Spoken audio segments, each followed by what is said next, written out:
vulnerable adults are not just limited to people age 60 and above, but this include adults 18 years old and above with some kind of a cognitive or physical impairment. Just as a way of the data that we have right now, I want to share with you that by year 2040, the people who are age 65 and above will be reaching 82 million. And approximately 10% is a subject of some kind of an abuse, whether it's a physical or financial abuse. And our topic today will be focused more on the financial aspects. Now, there are the top three abusers based on our experience and what we see. Guess who's number one top abuser? Family, exactly. The family, this could be an in-law, it could be your own son or daughter, or it can be an ex-spouse. And number two, who do you think is number two? Actually, the caregiver is number three. There's someone who's taking care of you. The second one is somebody who's supposed to be your friend, a neighbor, who comes to your house and give you some kind of assistance. This, in our experience, are the top three abusers, and I'm talking about financial abuse, financial scams. Now, what I want to give you at this point is what are the signs that we look out for in a financial abuse. Number one is the inability to speak to us directly, or the appearance of somebody, all of a sudden, somebody is in the middle representing the crime. So it is really very important that while you can do something about yourself, while you're in control. But it's my job to go through these documents to you very quickly because it's part of what I do. For example, the 5 basic documents, the will. You need to speak to your attorney and don't just print out those wills because probably it's, there might be legal defect in those. Wills are specific to every state. And what you put in the will should be exactly, detailed to what you need, your objective. You also have what you call the durable power of attorney, and there's a non-durable. The durable power of attorney is a very, very powerful instrument that can save your asset, but you can also lose all of your assets. So where do you stand here? Is there somebody you could absolutely trust? Your spouse, your daughter, your son? Go ahead and write the durable power of attorney. Especially you travel, you go to the Philippines, you don't know what will happen. But my suggestion is, you do not deliver the instrument right away to the person and give it to your attorney, but just tell your loved ones, in the event that I could not make any more decision for myself, please contact this attorney. That there are certain documents that I have already prepared. So you're not basically, waving the flag that, hey, I signed the authority for you to sell my house while I'm alive. You're not saying that yet. See?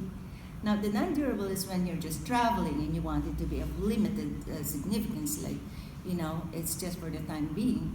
But when it comes to financial documents, banking, your retirement account, your stocks, all of this, I need non-durable power.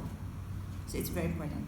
Now, the healthcare proxy, I have here a sample, and I'm going to ask my daughter, who's my tax advisor. For those of you who want to have a copy of this, I can email a copy of this to you. But this has the complete information and how you, it actually came also from the Attorney General's office. I always check all my documents with the Attorney General's office. I want to make sure it's compliant. So this is specific to New York State. But the healthcare proxy, basically, you're naming somebody you trust. The person who will decide for you when you cannot make the decision for your own medical condition, let's say comatose or something near to that situation. And also with this healthcare proxy, there's a living will. But again, this is the New York living will that I have. If you go to other states, New Jersey, it's almost similar, because I've checked also the California Living Will. There's a lot of similarity. And there's no need to notarize, but I suggest if you have a notary public there, just go ahead and notarize in case you change state and the other state will require you to have it notarized. Well, the living will specifies what are the things, what are the powers. It enumerates the powers that you have authorized your proxy. And the DNR, which my colleague DJ here say, well, I'm not going to do that.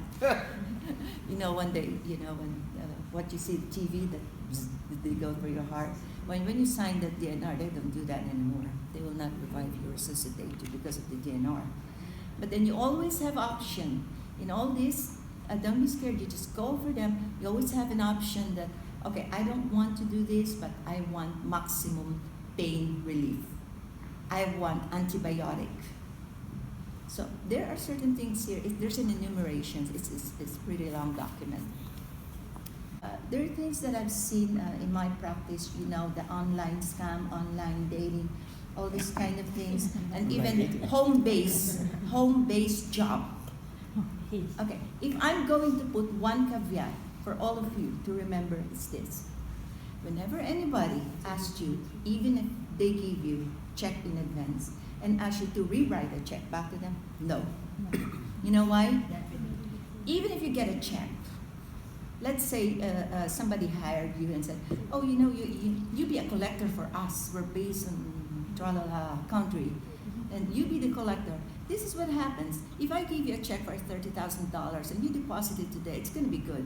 You wouldn't know until 30 days later that it's a fraud. In the meantime, the person will tell, okay, the $30,000 check, can you please wire back half of it? Half of it is your commission. Who's holding the bag after 30 days? You do. It takes 30 days to find out. And the banks will just clear any fake check. Okay? So remember that. Anytime somebody asks you, okay, here's the fund, but send me back. No. So yeah, that includes online dating. Oh, they want you to fall in love. And you know what? Check on your Facebook profile. They can see who seems to be single and have some kind of money. They can see your Facebook profile. And of course, all those unsolicited phone calls, well, TJ will take care of that for you.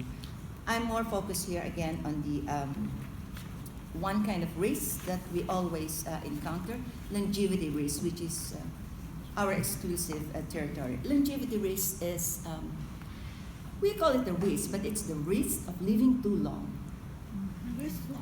We can do that. Live long. They say 60 is the new 40. That's beautiful, and that's true. Look at us, we're so active here. The minute you retire, you're even more active, you're even busier, right? But here's why we call it longevity risk in the financial world. You live too long, but by the time you retire, you have an X number amount of dollars, correct? So Janine here mentioned something about the long-term care. This is one of the risks of, part of the longevity risk, because you never know when it will hit.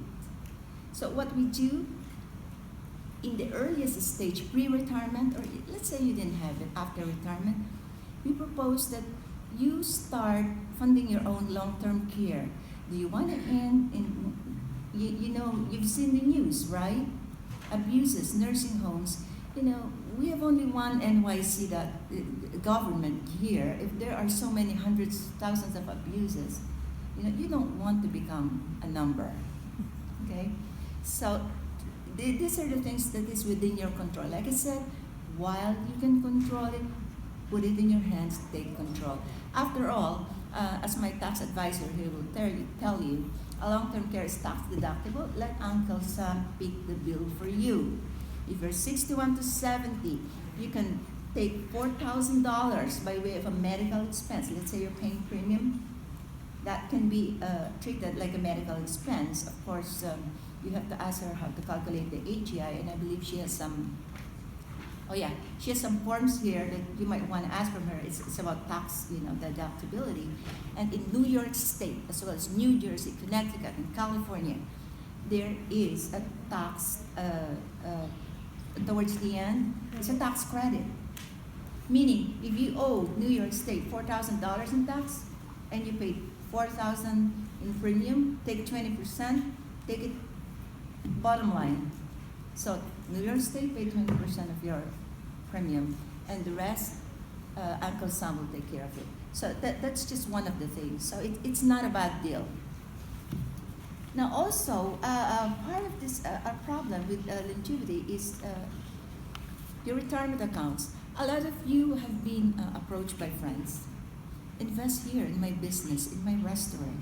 Well, let me tell you, if you are scared to invest in the stock market, you're very scared in the S&P 500, and I'm talking of gigantic companies like Apple, IBM, and you don't trust this, why would you trust a micro, smaller than a micro cap, a cottage industry? What are safe investments? Of course, something that is guaranteed by Uncle Sam, but are you going to have enough money? Maybe you're going to make 1 or 2%. Again, longevity risk. Is that going to carry you over? When you retire at 65, you have at least 30 more years to go. Because according to our IRS bracket now, our mortality table, when you retire at 65, you have at least, you will go all the way up to 84. And if you're married or you have a couple, one of you will get to 94. We're talking about 30 more years. What will you do? And I'm certainly working as a greeter for Walmart is not one of your plans, isn't it? So another risk that you shouldn't take in investment, you've heard of penny stocks, right? A smart guy from Wall Street will come to you and say, oh, this is just $1 per stock. Look how it was yesterday and look what it is today. It's $300 today. You know what they're doing? They're trading it among themselves to push the market all the way up and hook you. Folks, please, if you don't know this, don't even get there. My suggestion, get an advisor that you trust. And who's this person? Number one, preferably somebody with a referral. Maybe a friend of yours worked with this person, but don't stop there because that friend of yours might be a victim too. Go to finra.org. FINRA has a broker check. When you go to FINRA website, there's a broker check. Click the broker check and put the name of that person. See if the person's really licensed or not. If a person is talking to you about S&P 500 and he's not there, he has no right to open his mouth and talk about S&P 500. No right. So be very careful about these things. And of course, the company you're dealing with, same thing. Google. It is your job to do your own due diligence. This is your money, sir, ma'am. This is your money. Put the name of the company and put the word fraud. Click Google. You'll be surprised in what you might find with this company. Do you really want to deal with this company? And I want to pass the table to my colleagues. Thank you so much, Karen.